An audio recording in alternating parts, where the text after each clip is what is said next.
รอบนี้ปฏิบัติสัตว์จำนวนเกินวัดจะบ้านมาได้วัดได้องน้ำหายดำใบ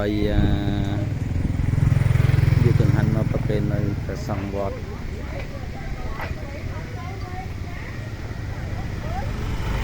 อันนี้คือเจีย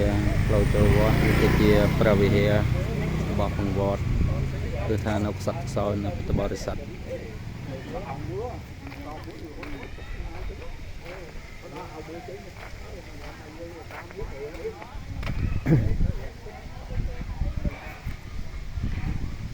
นี่จะตีระเวงนองวอด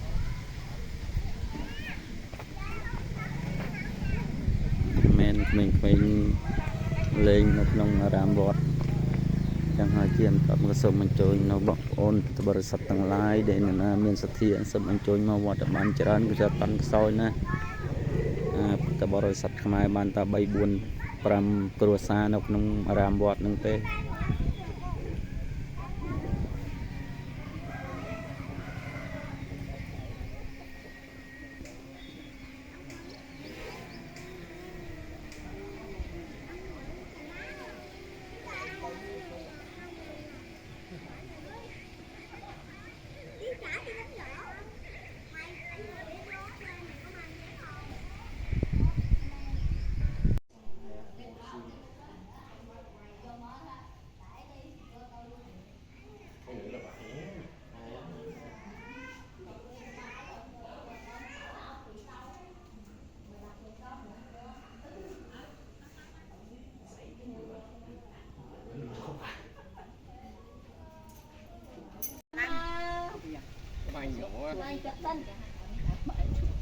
Ê, hai đào đi đào mấy? Đã thuộc xanh rồi con xanh. Nè, đào đi đào mấy? Ở thuộc con xanh. Đào đi đào mấy? Nè, đào đi đào mấy? Nó đào sớm. Cô con. Dễ đó thì thoát vẫn kia hơi đó. Dễ. Cô con bạn thấy đi. Đây là cô túi. Đây cô túi con ơi, sao con? Ồ, nó là con này chơi. Ta nó quỷ quá lớn á. Ta nó quỷ quá lớn á.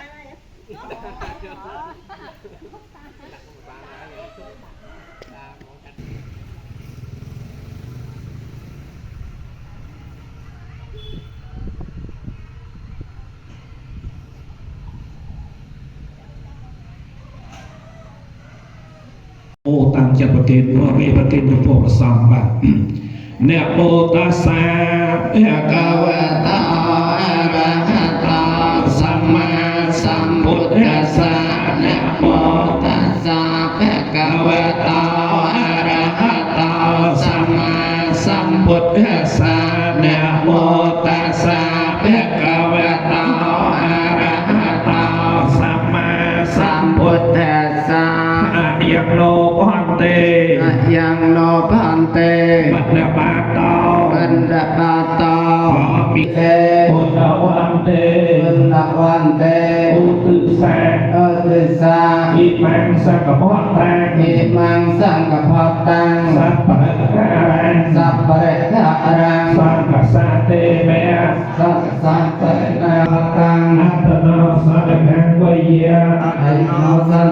vaya maya mea namo tanto namo tettvanya ya bhajita sampataihi samai chanto sampatukha samai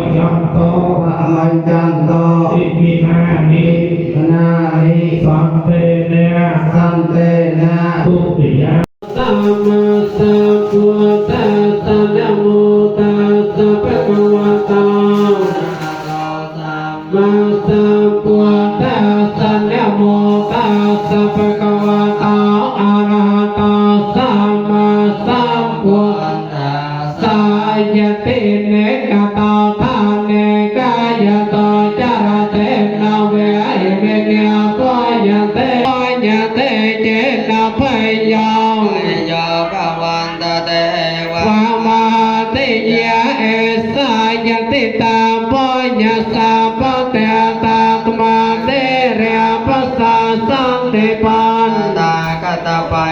ตาสขาววิปากอปัญญานังอัตตาปัญญาสมาจติกาปัญญปริยาสาเนนาเปียนังสมาติกายจติโยเปจนาตเต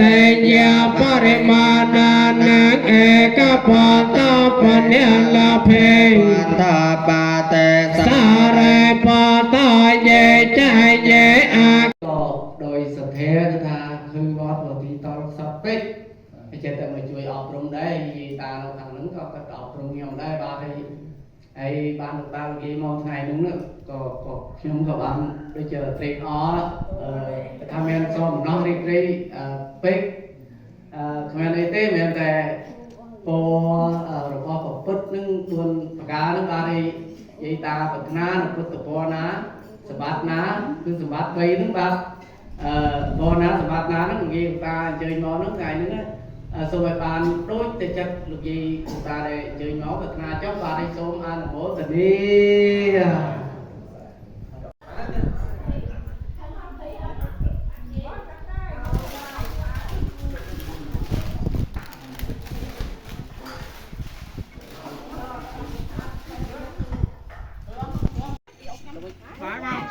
ព្រះសង្ឃក៏បានទទួលខបត្រួតសាច់ហើយចាស់ហើយបងប្អូនក៏បានរៀបចំអ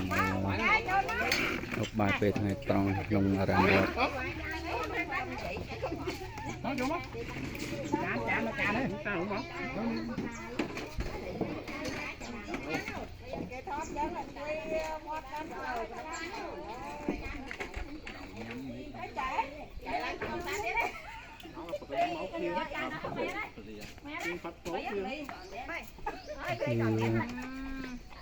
วัดกาญวดได้มาเมืองบางប្អូនចំណុះពុទ្ធបរិស័ទនៅវត្តโต Nó cậu này nhắn nè, ơi, cậu này nè.